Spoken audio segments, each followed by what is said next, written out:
இதயங்கள் மலரட்டுமே, இங்கு இன்னிசை முழங்கட்டுமே, நம்மில் இறையருள் வளரட்டுமே, அது இகமெல்லாம் பரவட்டுமே.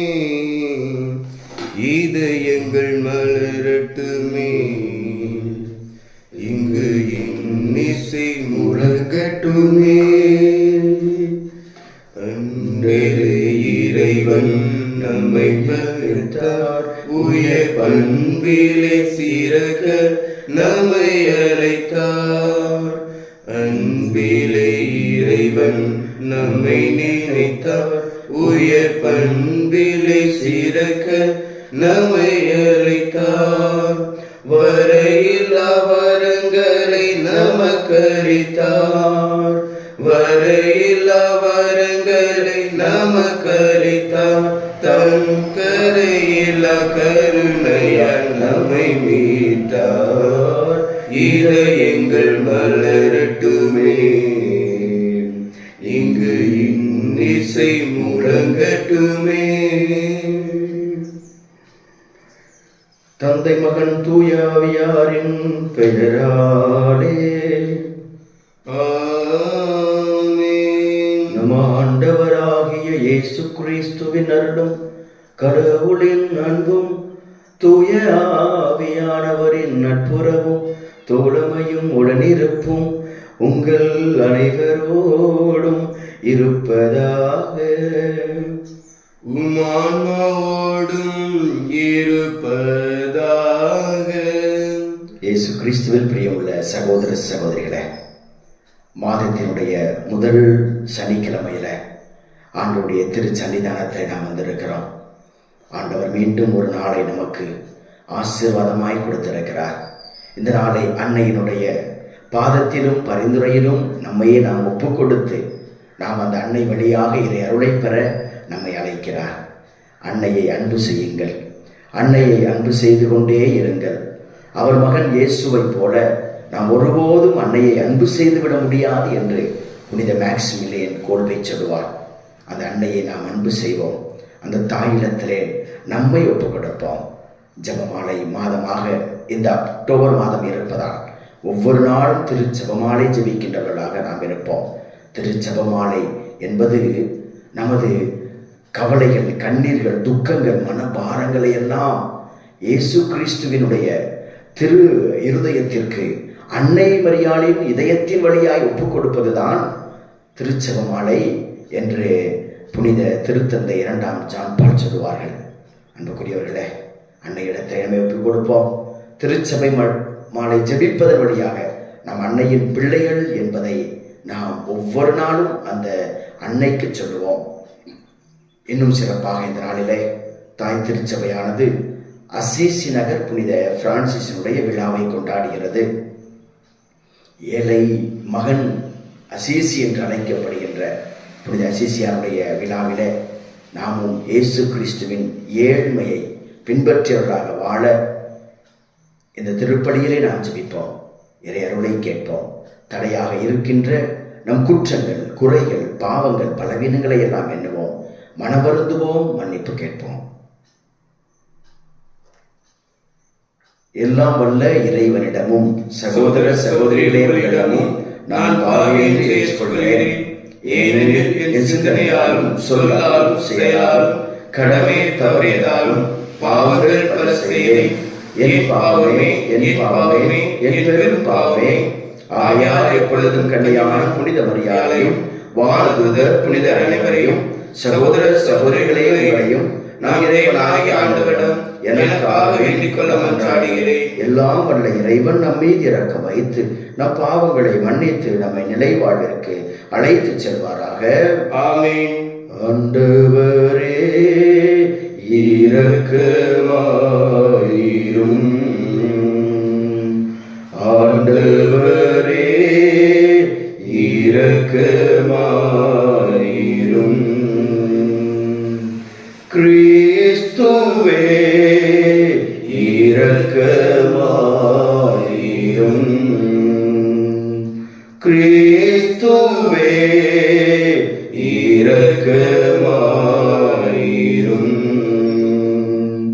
ஆண்டவரே இரக்கமாயிரும். ஆண்டவரே இரக்கமாயிரும். மன்றாடுவோமாக. இறைவா, புனித பிரான்சிஸ் ஏழ்மையிலும் தாழ்மையிலும் கிறிஸ்துவை ஒத்திருக்கச் செய்தீரே. அவரது வழியில் நாங்கள் நடப்பதால் திருமகனை பின்பற்றி பேரின்பம் தரும் அன்பில் உம்மோடு ஒன்றித்திருக்கும் ஆற்றல் பெற அருள்வீராக. உம்மோடு தூயாவையாரின் ஒன்றிப்பில் இறைவனாய் என்றென்றும் வாழ்ந்து ஆட்சி செய்கின்ற அவர் வழியாக உம்மை மன்றாடுகின்றோம். ஆமென்.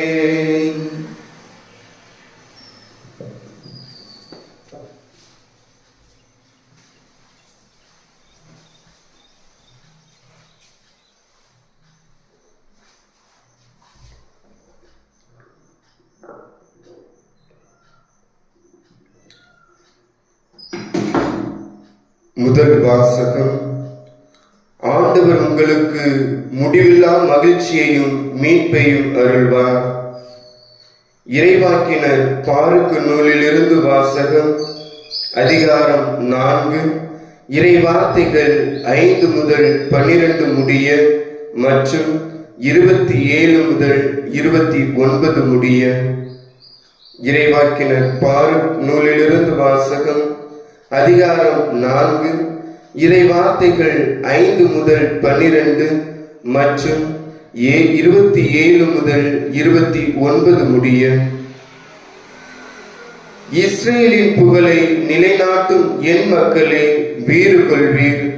நீங்கள் வேற்றினத்தாரிடம் விற்கப்பட்டது உங்கள் அழிவிற்காக அன்று.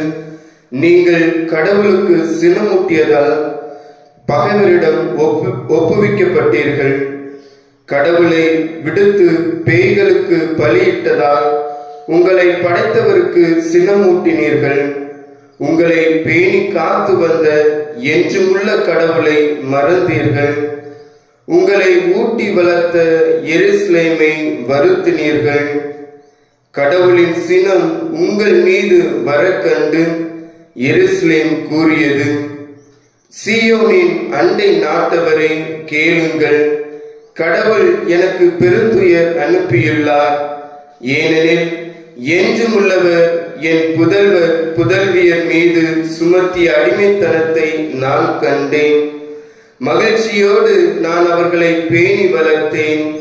ஆனால் அழுகையோடும் துயரத்தோடும் அனுப்பி வைத்தேன். நானோ கைம்பன், எல்லாராலும் கைவிடப்பட்டவன். என் பொருட்டு யாரும் மகிழ வேண்டாம். என் மக்களின் பாவங்களை முன்னிட்டு நான் தனிமையில் விடப்பட்டுள்ளேன். ஏனெனில் அவர்கள் கடவுளின் சட்டத்தை விட்டு விலகி சென்றார்கள். என் மக்களே, வீறு கொள்வீர்.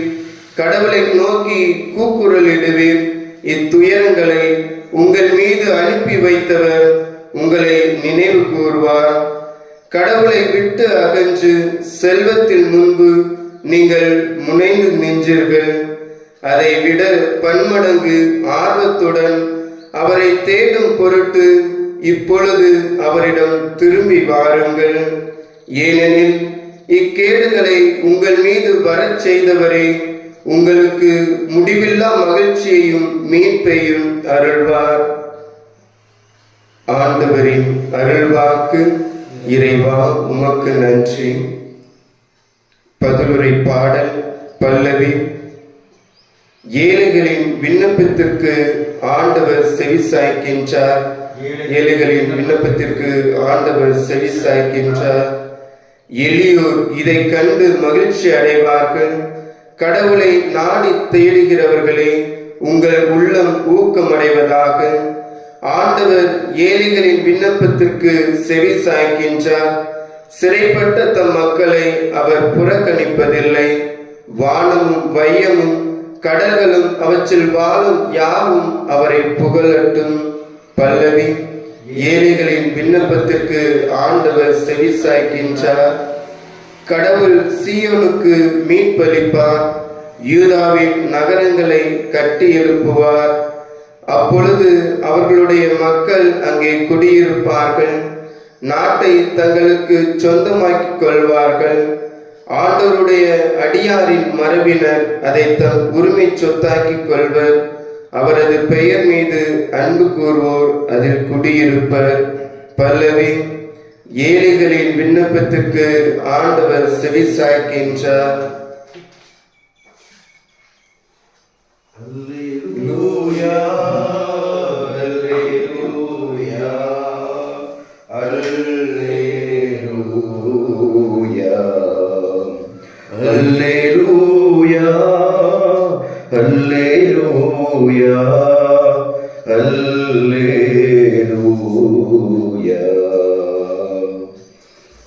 ஆண்டவர் உங்களோடு இருப்பாராக. உம் ஆன்மாவோடும் இருப்பாராக. தூய லூக்கா எழுதிய நற்செய்தியிலிருந்து வாசகம். ஆண்டவரே, மாட்சி உமக்கே. லூக்கா நற்செய்தி அதிகாரம் 10 வாழ்வதரும் இறைவார்த்தைகள் 17 தொடக்கம் 27 முடிய. அக்காலத்தில் அனுப்பப்பட்ட 72 பேரும் மகிழ்வுடன் திரும்பி வந்து, ஆண்டவரே, உமது பெயரை சொன்னால் பேய்கள் கூட எங்களுக்கு அடிபணிகின்றன என்றனர். அதற்கு அவர், வானத்திலிருந்து சாத்தான் மின்னலை போல விழக் கண்டேன். பாம்புகளையும் தேள்களையும் மிதிக்கவும் பகைவரின் வல்லமை அனைத்தையும் வெல்லவும் உங்களுக்கு அதிகாரம் கொடுத்திருக்கிறேன். உங்களுக்கு எதுவுமே தீங்கு விளைவிக்காது. ஆயினும் தீய ஆவிகள் உங்களுக்கு அடிபணிகின்றன என்பது பற்றி மகிழ வேண்டாம். மாறாக உங்கள் பெயர் விண்ணகத்தில் எழுதப்பட்டிருக்கின்றன என்பது பற்றியே மகிழுங்கள் என்றார். அந்நேரத்தில் இயேசு தூய ஆவியால் பேருவகை அடைந்து, தந்தையே, விண்ணுக்கும் மண்ணுக்கும் ஆண்டவரே உம்மை போற்றுகிறேன். ஏனெனில் ஞானிகளுக்கும் அறிஞர்களுக்கும் இவற்றை மறைத்து குழந்தைகளுக்கு வெளிப்படுத்தினீர். ஆம் தந்தையே, இதுவே உமது திருவுளம் என்றார். என் தந்தை எல்லாவற்றையும் என்னிடத்தில் ஒப்படைத்திருக்கிறார். தந்தையை தவிர வேறு எவரும் மகனை அறியார். தந்தை யார் என்று மகனுக்கு தெரியும். மகன் யாருக்கு வெளிப்படுத்த விரும்புகிறாரோ அவருக்கு தெரியும். வேறு எவரும் தந்தையை அறியார் என்று கூறினார். பின்பு அவர் தம் சீடர் பக்கம் திரும்பி அவரிடம் தனியாக, நீங்கள் காண்பவற்றை காணும் வாய்ப்பு பெற்றோர் பேறு பெற்றோர். ஏனெனில் பல இறைவாக்கினர்களும் அரசர்களும் நீங்கள் காண்பவற்றை காண விரும்பினார்கள், ஆனால் அவர்கள் காணவில்லை. நீங்கள் கேட்பவற்றை கேட்க விரும்பினார்கள், ஆனால் அவர்கள் கேட்கவில்லை என நான் உங்களுக்கு சொல்கிறேன் என்று கூறினார். ஆண்டவரின் அருள் வாக்கு. கிறிஸ்துவே உமக்கு புகழ். இயேசுவுக்கே புகழ். இயேசுவுக்கே புகழ். இயேசுவுக்கே நன்றி. இயேசுவுக்கே நன்றி. இயேசுவுக்கே மகிமை. இயேசுவுக்கே மகிமை. இயேசுவுக்கே ஆராதனை. இயேசுவுக்கே ஆராதனை. ஹalleluya, ஹalleluya, ஹalleluya, ஹalleluya, ஹalleluya, ஹalleluya. மரியே வாழ்க, மரியே வாழ்க, மரியே வாழ்க. மரியே வாழ்க. இயேசு கிறிஸ்துவில் பிரியமுள்ள சகோதர சகோதரிகளே, ஏழை மனிதர் அசீசி என்று அழைக்கப்படுகின்ற புனித பிரான்சிஸ் அசீசியாருடைய விழாவை இந்த நாளில் நாம் கொண்டாடுகின்றோம். இயேசு கிறிஸ்துவினுடைய ஏழ்மையை அப்படியே முழுவதுமாய் வாழ்ந்த ஒரு புனிதர் தான் அசீசி நகர புனித பிரான்சிஸ். 12-13ஆம் நூற்றாண்டுகளில செல்வ செழிப்பிலே வாழ்ந்த ஒரு மனிதன் தான் பிரான்சிஸ். அவர் பல்வேறு விதமான கேளிக்கைகளிலும் ஆடம்பரங்களிலும் தன்னையே ஈடுபடுத்திக் கொண்டு மிக உயர்ந்த, மிகவும் வசதியும் செல்வமும் படைத்த இளைஞர்களோடு தனது வாழ்வை செலவழித்தார். களியாட்டங்களிலும் எல்லா விதமான தீமைகளிலும் பாவங்களிலும் அவர் தன் வாழ்வை செலவிட்டார். ஆனால் அவர் கடவுளுடைய அருளையும் ஆசீர்வாதத்தையும் அவரால் தடுத்து ஆட்கொள்ளப்பட்ட பொழுது முற்றிலுமாக அவர் தன்னையே அவர் மாற்றிக்கொண்டார். அன்புக்குரியவர்களே, உலக செழிப்பிலும் உலக ஆசையிலும் உலக செல்வத்திலும் வாழ்ந்தவர் எல்லாவற்றையும் விடுத்து விட்டு செல்கிறார். தன்னுடைய இல்லத்திலிருந்து அவர் செல்லுகின்ற பொழுது தன் ஆடையை கூட கழற்றி வைத்துவிட்டு எல்லாவற்றையும் அவர் தனக்கு சேர வேண்டிய சொத்தை எல்லாம் அவர் விற்று ஏழைகளுக்கு கொடுத்துவிட்டு அவர் நிர்வாணமாய் அவர் அந்த வீதிகளிலே ஓடுகிறார். எல்லாவற்றையும் இழந்தவராய்.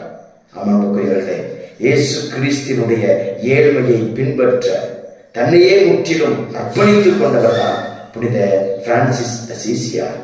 அன்புக்குரியவர்களே, அவருடைய வாழ்க்கையிலிருந்து நாம் முதலிலே கற்றுக்கொள்ள வேண்டிய பாடம் என்னவென்றால், எல்லா மனிதருக்கும் ஒரு இறந்த காலம் இருக்கிறது. எல்லா மனிதருக்கும் இறந்த காலம் இருக்கிறது.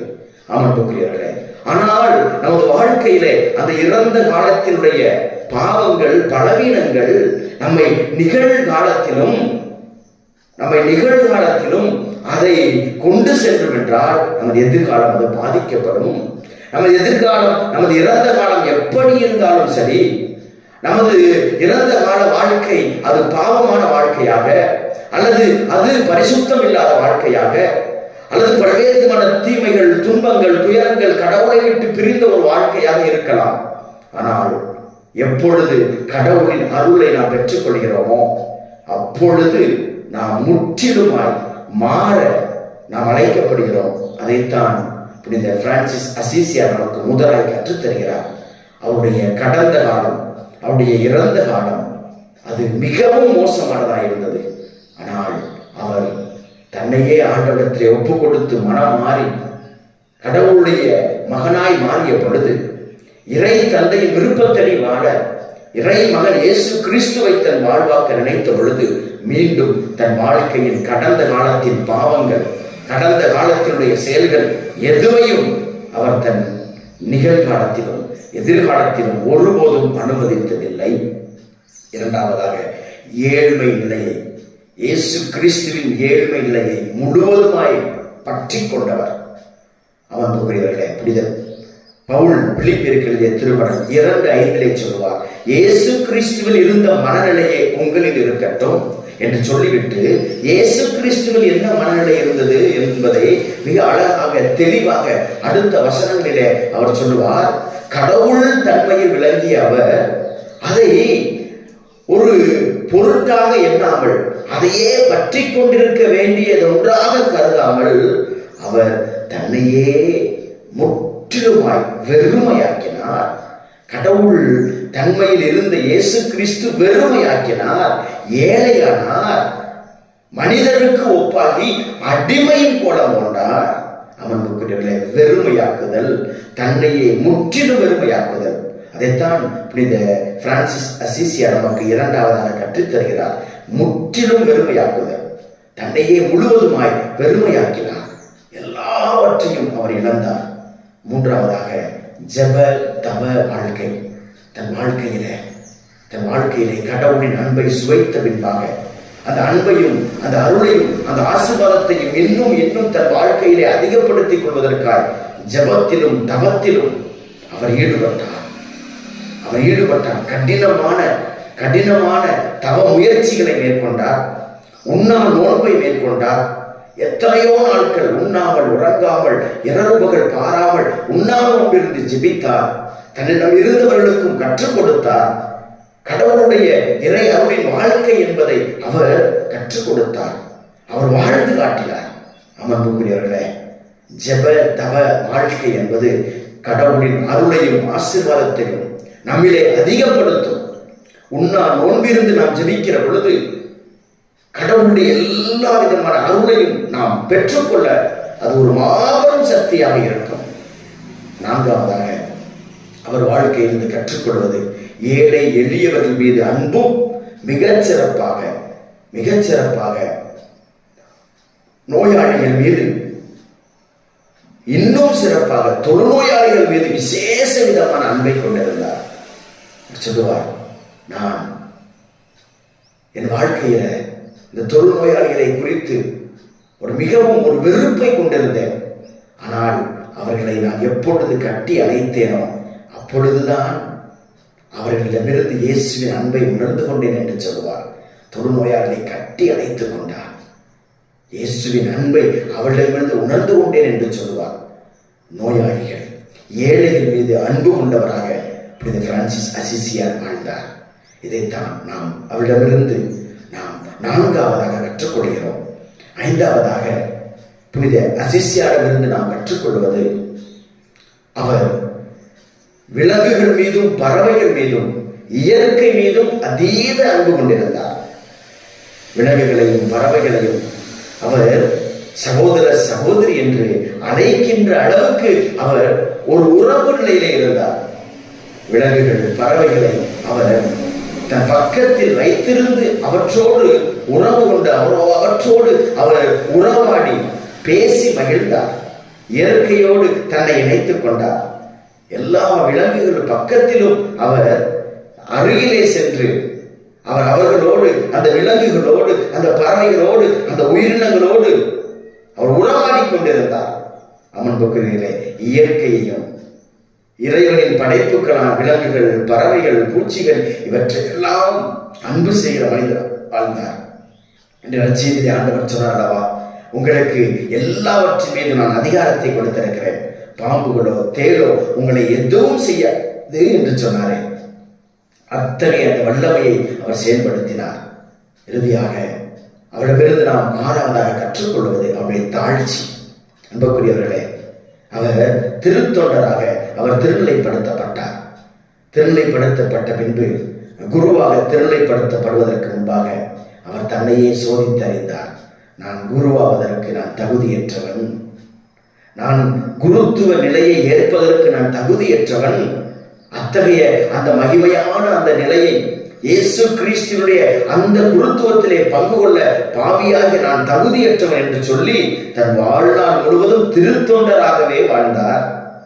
எவ்வளவு தாழ்ச்சி! திருத்தொண்டராகவே வாழ்ந்தார் அமர்ந்துக்குரியவர்களே. ஆனால் அவருடைய வாழ்க்கை முறையும் அவருடைய எழுத்துக்களும், ஒரு குருவானவர் எப்படி வாழ வேண்டும், குருமானவர்கள் எப்படி பயிற்றுவிக்கப்பட வேண்டும், ஜெபத்திலே அவர்கள் எவ்வாறு வளர வேண்டும், எவ்வாறு அவர்கள் தங்களுடைய வாழ்வை அர்ப்பணித்துக் கொள்ள வேண்டும் என்பதையெல்லாம் அவருடைய எழுத்துக்கள் அவ்வளவு அழகாக இன்று வரை எல்லா இடங்களிலும் கற்றுக் கொடுக்கப்படுகிறது. ஒரு மாதிரி பாடமாக, ஒரு முன்மாதிரியாக அவருடைய எழுத்துக்கள் எல்லாம் எல்லா குருமடங்களிலும், எல்லா கன்னியர் மடங்களிலும் அது கற்பிக்கப்படுகிறது. அன்புக்குரியவர்களே, பிரான்சிஸ்கன் என்ற சபையை அவர் ஏற்படுத்தினார். கிளாவரோடு சேர்ந்து பெண்களுக்கான ஒரு சபையை ஏற்படுத்தினார். இன்னும் எத்தனையோ விதமான பெண்கள் அவர்கள் தங்களுடைய வாழ்வை அர்ப்பணிக்க விரும்பினார்கள். திருமணமானவர்கள், பொதுநிலையினர் அர்ப்பணிக்க விரும்பினார்கள். எனவே அவர்களுக்கு என்று பிரான்சிஸ்கன் 3ஆம் சபை என்ற ஒரு சபையை தோற்றுவித்தார். எல்லா மனிதர்களும், எல்லோரும், திருமணமானவர்களும் திருமணம் ஆகாதவர்களும் கடவுளுடைய பணியை செய்ய முடியும், தங்களையே அந்த பணியை இணைத்துக் கொள்ள முடியும் என்று வாழ்ந்து காட்டினார்.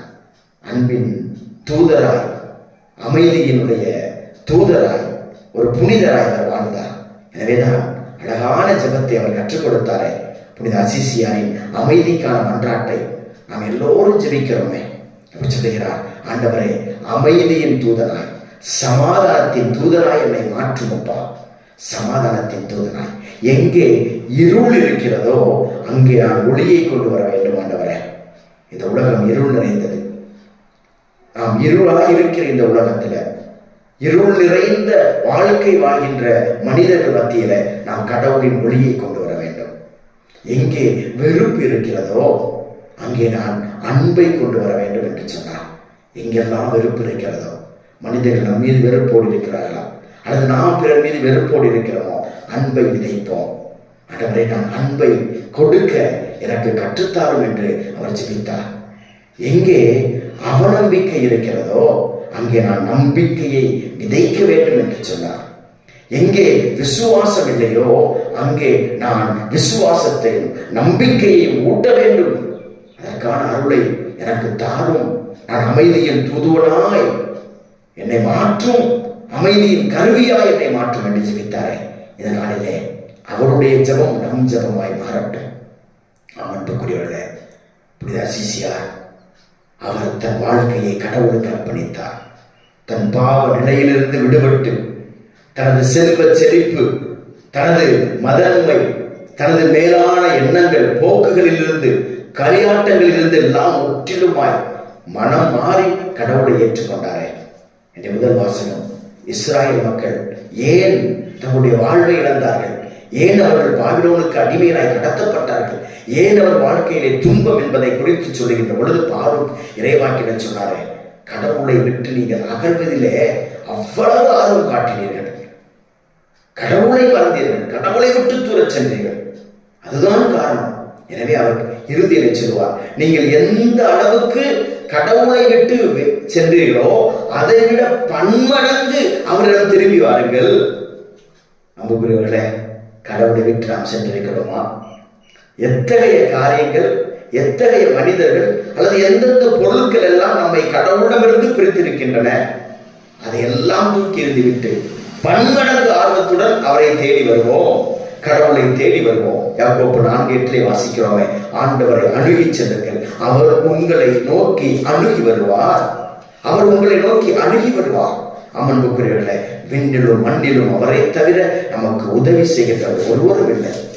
திருப்பாடல் 121:1 வாசிக்கிறோமே, இதோ எனக்கு எங்கிருந்து உதவி வரும், எனக்கு எங்கிருந்து உதவி வரும்? வானத்தையும் மண்ணகத்தையும் படைத்த இறைவனை நோக்கி என் கண்களை உயர்த்துகிறேன், அங்கிருந்தே எனக்கு உதவி வரும் என்று தாவீதரசர் ஆண்டவரை புகழ்ந்தாரே. நாமும் இந்த நாளிலே ஆண்டவரை உற்று நோக்குவோம், அவரிடத்திலே செல்லுவோம், அவரிடத்திலே செல்லுவோம், அவரிடத்திலே திரும்பி செல்வோம், ஓடோடி செல்வோம். அன்புக்குரியவர்களே, அவரை விட்டு கடவுள் இல்லாத, கடவுள் அருள் இல்லாமல், அவருடைய அன்பில்லாமல் வாழ்ந்த நாட்கள் போதும், பரிசுத்தம் இல்லாமல் வாழ்ந்த நாட்கள் போதும். வேதனையிலும் துக்கத்திலும் நாம் மூழ்கடிக்கப்பட்டோமே. எனவே நாம் வெறுப்பிலும் பொறாமையிலும் ஆணவத்திலும் அகந்தையிலும் தான் என்ற அந்த மமதையிலும் வாழ்ந்த நாட்கள் போதும். தாழ்ச்சி என்ற ஆடையை உடுத்திக் கொண்டு நாம் அன்னையின் பிள்ளைகளாய் வாழ்வதற்குரிய அருளை திருச்சபம் ஆணை வழியாக நாம் ஜெபிப்போம். இன்றைய நாள் அன்னை மரியாளுக்கு சிறப்பாக ஒப்புக் கொடுக்கப்பட்ட மாதத்தின் முதல் சனிக்கிழமை. இந்த நாளிலே அன்னை பாத்திமாவிலே காட்சி கொடுத்த பொழுது லூசியா என்ற அந்த சிறுமியிடம் சொன்னாரே, மாதத்தின் முதல் சனிக்கிழமை தொடர்ந்து 9 சனிக்கிழமைகளில இந்த பக்தி முயற்சியை மேற்கொள்ள மக்களை அறிவுறுத்தி என்று சொன்னார். என் இதயம் காயப்பட்டிருக்கிறது. அன்னையின் திரு இருதயத்திற்கு எதிராய், அன்னையின் மாசற்ற இருதயத்திற்கு எதிராய் செய்யப்பட்ட அனைத்து நிந்தைகளுக்கும் பாவங்களுக்கும் பரிகாரம் செய்கிற நாள். அன்னையை தூற்றுகின்றவர்கள், அன்னையை துவசிக்கின்றவர்கள், அன்னையின் பெயரை தவறாக பயன்படுத்துகிறவர்கள், அன்னையை குறித்து தவறாக போதிப்பவர்கள் எல்லோரும் மனமாற வேண்டும். அன்னையை குறித்த சத்தியங்களை எல்லாம், திருச்சபையை கொடுத்திருக்கிற இறை விவிலியம் கற்பிக்கிற சத்தியங்களை எல்லாம் விசுவசிக்காமல், நம்பாமல், அன்னையை தரைக்குறைவாகவும், அன்னையை தூக்கி எறிந்தும், அன்னையை தங்கள் வாழ்க்கையில் வேண்டாம் என்று ஒதுக்கி வைத்திருப்பவர்கள் மனம் ஆற வேண்டும் என்று ஜெபிக்க அன்னை அழைக்கிறார். அவருடைய படத்தையோ சுரூபத்தையோ நிந்திப்பவர்கள், அவர்கள் மனம் ஆற வேண்டும் என்று அன்னை ஜெபிக்க அழைக்கிறார். அன்புக்குரியவர்களே, இதோ அந்த தாயினுடைய மாசற்ற இதயத்திலே நம்மை ஒப்புக் கொடுப்போம். அந்த அன்னையின் பிள்ளைகளாய் வாழ்வோம். திருச்செபமாலையை ஒவ்வொரு நாளும் ஜெபிப்போம். ஜெபமாலை ஜெபிப்போம், ஜெயம் பெறுவோம், இறையருளை பெறுவோம். ஆமென்.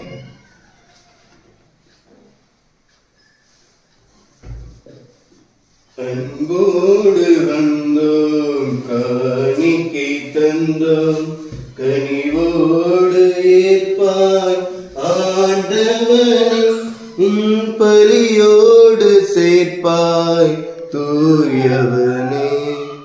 அன்போடு வந்தோம், காணிக்கை தந்தோம், கனிவோடு ஏற்பாய் ஆண்டவனை, உன் பலியோடு சேர்ப்பாய் தூயவனே. பொன்னான வாழ்வை புடமிட்டு வைத்தோம், பூவாக மனம் வீச வைத்தோம்.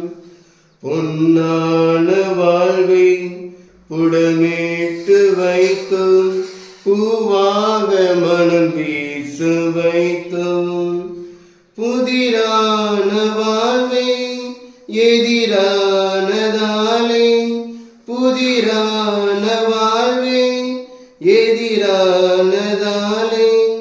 பொலிவாக செய்வாய் ஆண்டவனே உம் அருளோடு அணைப்பாய் மாபரணே. சகோதர சகோதரி, என்னுடையது உங்களுடையமான புனித பலி எல்லாம் வல்ல இறைவனுக்கு ஏற்றதாகும்படி மன்றாடுங்கள். ஆண்டவர் தமது பேரின் புகழ்ச்சிக்காகவும் ஆட்சிக்காகவும் தமது நன்மைக்காகவும் புனித திரு அவையின் அனைத்து நலனுக்காகவும் உமது கை நீட்டி பலியை ஏற்றுக்கொள்வாராக. ஆண்டவரே, இக்காணிக்கைகளை உமக்கு ஒப்பு கொடுத்து வேண்டுகின்றோம். புனித பிரான்சிஸ் ஆர்வத்தோடு தழுவிக்கொண்ட சிலுவையின் மறைபொருளை நாங்கள் உமக்கு ஏற்ற முறையில் கொண்டாட தகுதி பெறுவோமாக. எங்கள் ஆண்டவராகிய கிறிஸ்து வழியாக உம்மை மன்றாடுகின்றோம். ஆமென். ஆண்டவர் உங்களோடு இருப்பாராக, உம் ஆன்மாவோடும் இருப்பாராக. இதயங்களை மேலே எழுப்புங்கள். ஆண்டவரிடம் எழுப்பியுள்ளோம். நம் இறைவனாகிய ஆண்டவருக்கு நன்றி கூறுவோம். அது தகுதியும் நீதியும் ஆனது. ஆண்டவரை தூயவரான தந்தையே, என்றும் உள்ள எல்லாம் வல்ல இறைவா, எந்நாளும் இவ்விடத்திலும் நாங்கள் உமக்கு நன்றி செலுத்துவதும் எப்பொழுதும் கன்னியான புனித மரியாவின் வணக்க நாளில் நாங்கள் உம்மை போற்றி புகழ்ந்து மாட்சிப்படுத்துவதும் மெய்யாகவே தகுதியும் நீதியுமாகும், எங்கள் கடமையும் மீட்புக்குரிய செயலுமாகும். தூய ஆவி நிழலிட்டதால் அந்த அன்னை உம்முடைய ஒரே திருமகனை கருத்தாங்கி தமது கன்னிமையின் மாட்சியில் அழைத்து நின்று நிலையான ஒளியாகிய எங்கள் ஆண்டவர் இயேசு கிறிஸ்துவை உலகுக்கு அளித்தார். அவர் வழியாகவே உமது மாண்பை வானதூதர் புகழ்கின்றனர், தலைமை தாங்குவோர் உம்மை வழிபடுகின்றனர், அதிகாரம் செலுத்துவோரும் திருமுன் நடுநடுங்குகின்றனர். வானங்களும் அவற்றில் உள்ள ஆற்றல்களும் செராபீன்களும் ஒன்று கூடி அக்களித்து கொண்டாடுகின்றனர். அவரோடு எங்கள் குரலையும் சேர்த்துக் கொள்ளுமாறு நாங்கள் உம்மை தாழ்மையுடன் இறைஞ்சி புகழ்ந்து சொல்வதாவது: தூயவர் தூயவர் தூயவர், வான்படைகளின் கடவுளாம் ஆண்டவர், விண்ணகமும் மன்னகமும் உமது மாட்சியால் நிறைந்துள்ளன. உன்னதங்களிலே ஓசானா, ஆண்டவர் பெயரால் வருகிறவர் ஆசி பெற்றவர், உன்னதங்களிலே ஓசானா. ஆண்டவரே, மெய்யாகவே தூயவர், தூய்மை அனைத்துக்கும் ஊற்று. ஆகவே உம்முடைய ஆவியை பொழிந்து இக்காணிக்கைகளை தூய்மைப்படுத்த உங்களுக்கு இவ்வாறு எங்கள் ஆண்டவர் இயேசு கிறிஸ்துவின் உடலும் இரத்தமுமாக எங்களுக்கு இவை மாறுபனவாக. அவர் பாடுபட உடம் கனிந்து தம்மை கையளித்த போது அப்பத்தை எடுத்து நன்றி செலுத்தி அதை பெற்று தம் சீடர்களுக்கு அளித்து கூறியதாவது: அனைவரும் இதிலிருந்து பெற்று உண்ணுங்கள், ஏனெனில் இது உங்களுக்காக கையளிக்கப்படும் என் உடல்.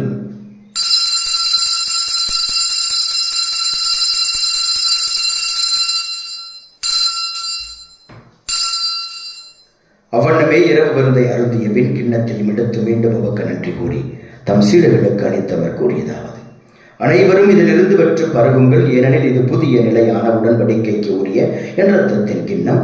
இது பாவ மன்னிப்புக்கென்று உங்களுக்காகவும் பலருக்காகவும் சிந்தப்படும். இதை என் நினைவாக செய்யுங்கள்.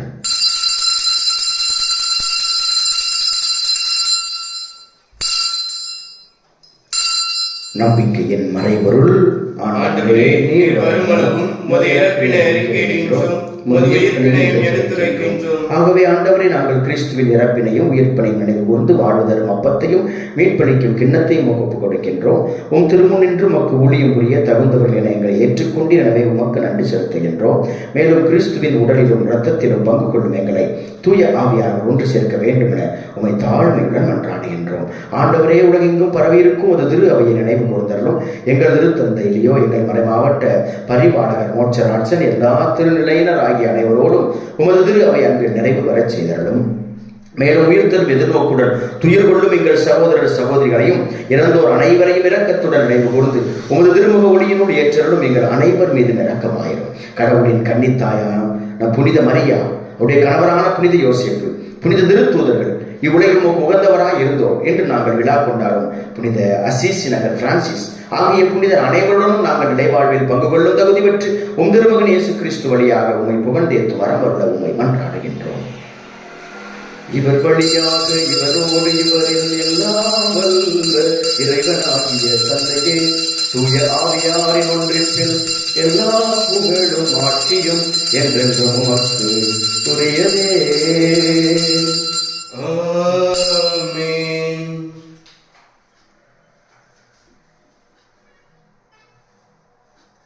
மீட்பரின் கட்டளையால் கற்பிக்கப்பட்டு இறைவடிப்பினையால் பயிற்சி பெற்ற நாம் துணிந்து சொல்லுவோம். விண்ணுலகில் இருக்கிற எங்கள் தந்தையே, உமது பெயர் தூயது என போற்ற பெறுக. உமது ஆட்சி வருக. உமது திருவுளம் விண்ணுலகில் நிறைவேறுவது போல மண்ணுலகிலும் நிறைவேறுக. எங்கள் அன்றாட உணவை இன்று எங்களுக்கு தாரும். எங்களுக்கு எதிராக குற்றம் செய்வோரை நாங்கள் மன்னிப்பது போல எங்கள் குற்றங்களை மன்னியும். எங்களை சோதனைக்கு உட்படுத்தாதையும் தீமையிலிருந்து எங்களை விடுவித்தருளும். ஆண்டவரே, தீமை அனைத்திலிருந்தும் எங்களை விடுவித்து எங்கள் வாழ்நாளில் அமைதியை கனிவுடன் அருளவுமை மன்றாடுகின்றோம். உமது இரக்கத்தின் உதவியால் நாங்கள் பாவத்திலிருந்து எப்போதும் விடுதலை பெற்று யாதொரு கலக்கமும் இன்றி நலமாயிருப்போமாக. நாங்கள் எதிர்நோக்கி இருக்கும் பேரின்பத்துக்காகவும் எமீட்பராகிய இயேசு கிறிஸ்து வருகைக்காகவும் காத்திருக்கின்றோம். ஏனெனில் ஆட்சியும் வல்லமையும் மாட்சியும் என்றென்றும் உமதே. ஆண்டவரே இயேசு கிறிஸ்துவை அமைதியை உங்களுக்கு விட்டுச் செல்கிறேன், என் அமைதியையே உங்களுக்கு அளிக்கிறேன் என்றும் திருத்தூதர்களுக்கு மொழிந்தீரே. எங்கள் பாவங்களை பாராமல் உமது திரு அவையின் நம்பிக்கையை கண்ணோக்கி உமது திருவுளத்துக்கு ஏற்ப அதற்கு அமைதியையும் ஒற்றுமை மறைத்தருவீராக. என்றென்று வாழ்ந்து ஆட்சி செய்கின்றவர் நீரே. ஆமென். ஆண்டவருடைய அமைதி உங்களோடு என்றும் இருப்பதாக. உம் ஆன்மாவோடும் இருப்பதாக.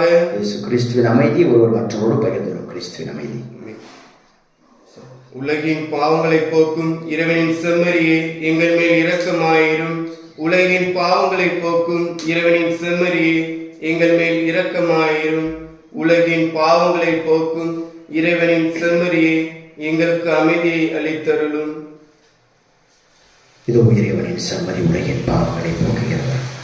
திசைமறியின் விருந்திற்கு அழைக்கப்பட்ட நாம் அனைவரும் பேறு பெற்றோர். ஆண்டவரே, நீர் என் உள்ளத்தில் எழுந்தருள நான் தகுதியற்றவர். ஆனால் வார்த்தை மட்டும் சொல்லியதும் எனது ஆன்மா நலமடையும். கிறிஸ்துவின் திருவுடலும் திருரத்தமும் நம்மை காத்து நித்திய வாழ்வளிப்பதாக. ஆமென்.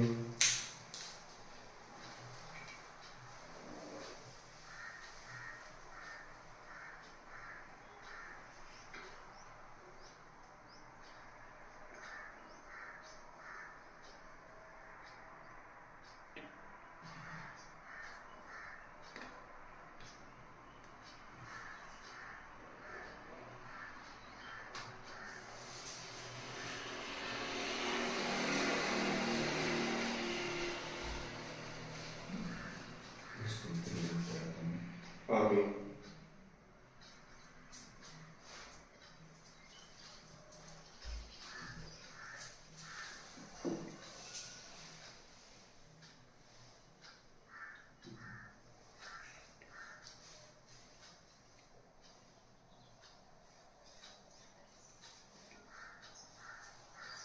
கிறிஸ்துவின் ஆன்மாவே என்னை புனிதமாக்கும். கிறிஸ்துவின் திருவுடலை என்னை மீட்டருளும். கிறிஸ்துவின் திரு ரத்தமே எனக்கு எழுச்சியூட்டும். கிறிஸ்துவின் விழாவின் தண்ணீரை என்னை கழுவிவிடும். கிறிஸ்துவின் பாடுகளை என்னை தேய்ச்சிடும். ஓ நல்ல இயேசுவே, எனக்கு செவிசாயும். உன் திரு காயங்களுள் என்னை மறைத்தருளும். உம்மிடமிருந்து என்னை பிரிய விடாதையும். தீய பகைவரிடமிருந்து என்னை காத்தருளும். எனது இறப்பின் வேளையில் என்னை அழைத்தருளும். உம்மிடம் வர எனக்கு கட்டளை தருளும். புனிதர்களோடு எக்காலமும் உம்மை புகழச் செய்யும். ஆமென்.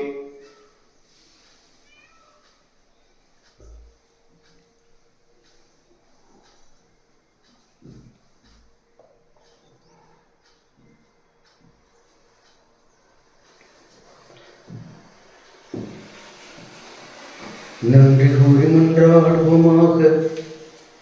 ஆண்டவரே, உமது திருவிருந்தை உட்கொண்ட நாங்கள் உம்மை வேண்டுகின்றோம். புனித பிரான்சிஸில் விளங்கிய அன்பையும் திருத்தூது ஆர்வத்தையும் நாங்கள் பின்பற்றி உமது அன்பின் ஆற்றலை கண்டுணர்ந்து அது எல்லாருடைய மீட்புக்கும் பயன்பெறச் செய்வோமாக. எங்கள் ஆண்டவராகிய கிறிஸ்து வழியாக உம்மை மன்றாடுகின்றோம். ஆமென். ஆண்டவர் உங்களோடு இருப்பாராக. உம் ஆன்மாவோடும் இருப்பாராக. எல்லாம் வல்ல இறைவன் தந்தை, மகன், தூய ஆவியானவரின் ஆசி உங்களை ஆசீர்வதித்து என்றும் உங்கள் மீது தங்கி உங்களை வழிநடத்தி காப்பாராக. இறைவனின் அன்பிலும் அன்னையின் பரிந்துரையிலும் பராமரிப்பிலும் வாழ சென்று வாழுங்கள். திருப்பலி நம் வாழ்வில் தொடரட்டும். இறைவனுக்கு